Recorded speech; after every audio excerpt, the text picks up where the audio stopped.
We're going to read Chapter 8, in which Christopher Robin leads an expedition to the North Pole. One fine day, Pooh stumped up to the top of the forest to see his friend Christopher Robin was interested in bears at all. At breakfast that morning, a simple meal of marmalade spread lightly over honeycomb or two, he had suddenly thought of a new song. It began like this: "Sing ho for the life of a bear." When he got as far as this, he stretched his head and thought to himself, "That's a very good start for a song. But what about a second line?" He tried singing ho 2 or 3 times, but it didn't seem to help. Perhaps it would be better, he thought, if I sang hi for the life of a bear. So he sang it, but it wasn't. "Very well, then," he said, "I shall sing the first line twice, and perhaps if I sing it very quickly, I shall find myself singing the third and fourth lines before I have time to think of them. And that will be a good song. Now then. Sing ho for the life of a bear. Sing ho for the life of a bear. I don't much mind if it rains or snows, 'cause I've got lots of honey on my nice new nose. I don't much care if it snows or thaws, 'cause I've got lots of honey on my nice clean paws. Sing ho for a bear. Sing ho for a Pooh, and I'll have a little something in an hour or two." He was so pleased with this song that he sang it all the way to the top of the forest. And if I go on singing it much longer, he thought, it will be time for a little something, and then the last line won't be true. So he turned it to a hum instead. Christopher Robin was sitting outside his door, putting on his big boots. As soon as he saw the big boots, Pooh knew that an adventure was going to happen, and he brushed the honey off his nose with the back of his paw and spruced himself up as well as he could, so as to look ready for anything. "Good morning, Christopher Robin," he called out. "Hello, Pooh Bear. I can't get this boot on." "That's bad," said Pooh. "Do you think you could very kindly lean against me, 'cause I keep pulling so hard that I fall over backwards?" Pooh sat down, dug his feet into the ground, and pushed hard against Christopher Robin's back. And Christopher Robin pushed hard against his and pulled at his boot until he had got it on. It's a good idea to help each other like that. "And that's that," said Pooh. "What do we do next?" "We are going on an expedition," said Christopher Robin, as he got up and brushed himself. "Thank you, Pooh." "Going on an exposition?" said Pooh eagerly. "I don't think I've ever been on one of those. Where are we going on this expedition?" "Oh, expotition. Expedition, silly bear. It's got an X in it." "Oh," said Pooh, "I know." But he didn't really. "We're going to discover the North Pole." "Oh," said Pooh again. "What is the North Pole?" he asked. "It's just a thing you discover," said Christopher Robin carelessly, not being quite sure himself. "Of course they are." "Oh, wait, I skipped a line. It's just a thing you discover," said Christopher Robin carelessly, not being quite sure of himself. "Oh, I see," said Pooh. "Are bears any good at discovering it?" "Of course they are. And Rabbit and Kanga, all of you, it's an expedition. That's what an expedition means. A long line of everybody. You'd better tell the others to get ready while I see if my gun's all right. And we must bring provisions." "Bring what?" "Things to eat." "Oh," said Pooh happily, "I thought you said provisions. I'll go and tell them." And he stumped off. The first person he met was Rabbit. "Hello, Rabbit," he said. "Is that you?" "Let's pretend it isn't," said Rabbit, "and see what happens." "I've got a message for you." "I'll give it to him." "We're all going on an expedition with Christopher Robin." What is it? When we're on it?" "A sort of boat, I think," said Pooh. "Oh, that sort." "Yes, and we're going to discover a pole or something. Or was it a mole? Anyhow, we're going to discover it." "We are we?" said Rabbit. "Yes, and we've got to bring things to eat with us, in case we want to eat them. Now I'm going down to Piglet's. Tell Kanga, will you?" He left Rabbit and hurried down to Piglet's house. The piglet was sitting on the ground at the door of his house, blowing happily at a dandelion. Right there. He had left Rabbit, he's blowing happily on a dandelion and wondering whether it would be this year, next year, sometime, or never. He had just discovered that it would be never, and was trying to remember what it was. and hoping it wasn't anything nice when Pooh came up. "Oh, Piglet," said Pooh excitedly, "we're going on an expedition. All of us with things to eat, to discover something." "To discover what?" said Piglet anxiously. "Oh, just something. Nothing fierce." Christopher Robin didn't say anything about fierce. He just said it had an X. "It isn't their necks I mind," said Piglet earnestly. "It's their teeth. But if Christopher Robin is coming, I don't mind anything." In a little while they were all ready at the top of the forest, and the expedition started. First came Christopher Robin and Rabbit, then Piglet and Pooh, then Kanga with Roo in her pocket, and Owl, then Eeyore, and at the end, in a long line, all Rabbit's friends and relations. "I didn't ask them," explained Rabbit carelessly. "They just came. They always do. They can march at the end after Eeyore."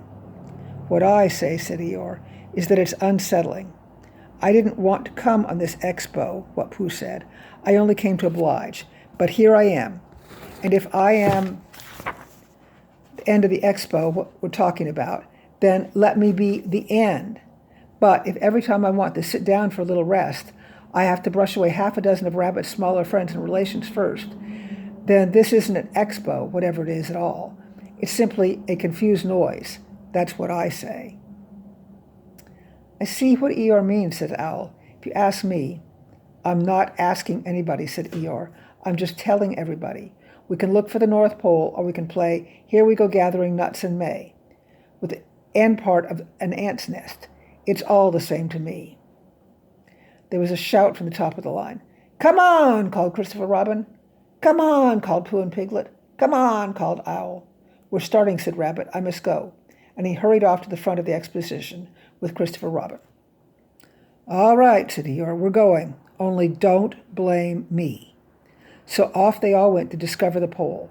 And as they walked, they chatted to each other of this and that, all except Pooh, who was making up a song. So there are all of Rabbit's relations. And there's Christopher Robin getting everybody in order. "This is the first verse," he said to Piglet when he was ready with it. "First verse of what?" "My song." "What song?" "This one." "Which one?" "Well, if you listen, Piglet, you'll hear it." "How do you know I'm not listening?"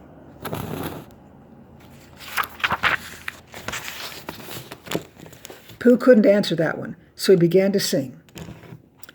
"They all went off to discover the pole, Owl and Piglet and Rabbit and all. It's a thing you discover, as I've been told, by Owl and Piglet and Rabbit and all. Eeyore, Christopher, Robin, and Pooh, and Rabbit's relations all went too, and where the pole was none of them knew. Sing hey for Owl and Rabbit and all." "Hush," said Christopher Robin, turning around to Pooh. "We're just coming to a dangerous place." "Hush," said Pooh, turning around quickly to Piglet. "Hush," said Piglet to Kanga. "Hush," said Kanga to Owl, while Roo said, "Hush, hush," several times to himself very quietly. "Hush," said Owl to Eeyore. "Hush," said Eeyore in a terrible voice to all the Rabbit's friends and relations. And "hush," they said hastily to each other all down the line, until it got to the last one of all. And the last and the smallest friend and relation was so upset to find that the whole expedition was saying hush to him that he buried himself head downward in the crack in the ground, and stayed there for 2 days until the danger was over, and then went home in a great hurry and lived quietly with his aunt ever afterwards. His name was Alexander Beetle. They had come to a stream which twisted and tumbled between high rocky banks, and Christopher Robin saw at once how dangerous it was. "It's just the place," he explained, "for an ambush." "What sort of a bush?" whispered Pooh to Piglet. "A gorse bush?" "My dear Pooh," said Owl in a superior way, "don't you know what an ambush is?" "Owl," said Piglet, looking round at him severely.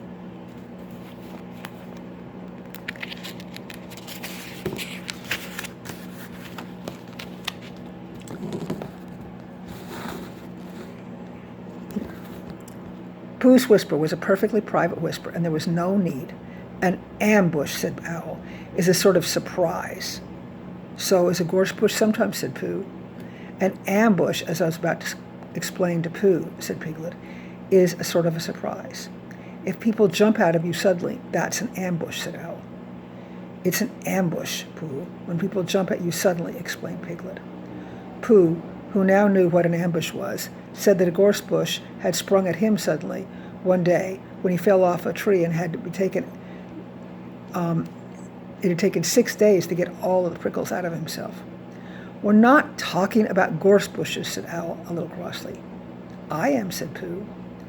They were climbing very cautiously up the stream now, going from rock to rock, and after they'd gone a little way, they came to a place where the banks widened out at each side, so that on each side of the water there was a level strip of grass on which they could sit down and rest. As soon as they saw this, Christopher Robin called, "Halt!" and they all sat down and rested. "I think," said Christopher Robin, "that we ought to eat all our provisions now, so we shan't have so much to carry." "Eat all our what?" said Pooh. "All that we brought," said Piglet, getting to work. "That's a good idea," said Pooh, and he got to work too. "Have you all got something?" asked Christopher Robin with his mouth full. "All except me," said Eeyore, as usual. He looked around at them in his melancholy way. "I suppose none of you are sitting on a thistle by any chance?" "I believe I am," said Pooh. "Ow!" He got up and looked behind him. "Yep, I was. I thought so." "Thank you, Pooh. If you quite finished with it." He moved across to Pooh's place and began to eat. "It don't do them any good, you know, sitting on them," he went on, as he looked up munching. "Takes all the life out of them. Remember that. Another time, all of you. A little consideration, a little thought for others makes all the difference." As soon as he had finished his lunch, Christopher Robin whispered to Rabbit, and Rabbit said, "Yes, yes, of course." And they walked a little way up the stream together. "I don't want the others to hear," said Christopher Robin. "Quite so," said Rabbit, looking important. I wondered, it's only Rabbit. I suppose you don't know. What does the North Pole look like?" "Well," said Rabbit, stroking his whiskers, "now you're asking me. I did know once, only I've sort of forgotten," said Christopher Robin carelessly. "It's a funny thing," said Rabbit, "but I've sort of forgotten too, although I did know once. I suppose it's just a pole struck in the ground." "Sure to be a pole," said Rabbit, "because of calling a pole, and if it's a pole, well, I should think it would be sticking in the ground, shouldn't you? Because there's nowhere else to stick it." "Yes, that's what I thought. The only thing," said Rabbit, "is where is it sticking?" "That's what we're looking for," said Christopher Robin. They went back to the others. Piglet was lying on his back, sleeping peacefully. Roo was washing his face and paws in the stream, while Kanga explained to everybody proudly that this was the first time he'd ever washed his face himself. And Al was telling Kanga an interesting anecdote, full of long words like encyclopedia and rhododendron, to which Kanga wasn't listening. "I don't hold with all this washing," grumbled Eeyore, "this modern behind-the-ears nonsense. What do you think, Pooh?" "Well," said Pooh, "I think. But we shall never know what Pooh thought, for there came a sudden squeak from Roo, a splash, and a loud cry of alarm from Kanga. Oh. I wonder who splashed.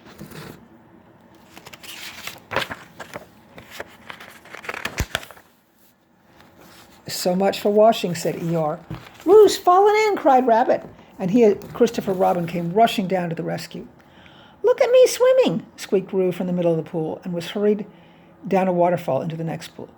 "Are you all right, Roo dear?" called Kanga anxiously. "Yes," said Roo. "Look at me swim." And down he went over the next waterfall into another pool. Everybody was doing something to help. Piglet, wide awake suddenly, was jumping up and down and making "ooh, ooh, ooh, I say" noises.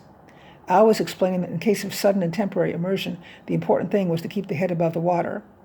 Kanga was jumping along the bank saying, "Are you sure you're all right, Roo dear?" To which Roo, from whatever pool he was in at the moment, was answering, "Look at me swimming." Eeyore had turned around and hung his tail over the first pool into which Roo fell, and with his back to the accident was grumbling quietly to himself and saying, "All this washing. But catch onto my tail, little Roo, and you'll be all right." And Christopher and Rabbit came hurrying past Eeyore and were calling out to the others in front of them. "All right, Roo, I'm coming," called Christopher Robin. "Get something across the stream. Lower down, some of you fellows," called Rabbit. But Pooh was getting something. 2 pools below, Roo was standing with a long pole in his paws, and Kanga came up and took one end of and between them they held it across the lower end of the pool. And Roo, still bubbling proudly, "Look at me swimming," drifted up against it and climbed out. "Did you see me swimming?" squeaked Roo excitedly, while Kanga scolded him and rubbed him down. "Pooh, did you see me swimming? That's called swimming. what I was doing. Rabbit, did you see what I was doing? Swimming. Oh, Piglet, I say, Piglet, what do you think I was doing? Swimming. Christopher Robin, did you see me? But Christopher Robin wasn't listening. He was looking at Pooh.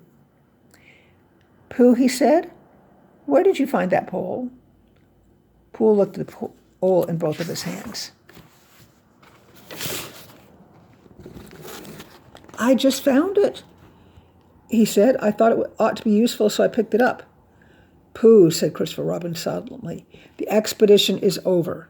You have found the North Pole. Oh, said Pooh.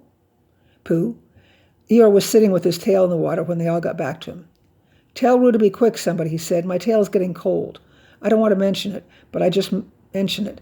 I don't want to complain, but there it is. My tail's cold. Here I am, squeaked Roo. Oh, there you are. Did you see me swimming? Eeyore took his tail out of the water and swished it from side to side. As I expected, he said. Lost all feeling. Numbed it. That's what it's done. Numbed it. Well, as long as nobody minds, I suppose it's all right. Poor old Eeyore. I'll dry it for you, said Christopher Robin, and he took out his handkerchief and rubbed it up. Thank you, Christopher Robin. You're the only one who seems to understand about tails. They don't think that's what's the matter with some of these others. There's no imagination. A tail isn't a tail to them. It's just a little bit of extra at the back.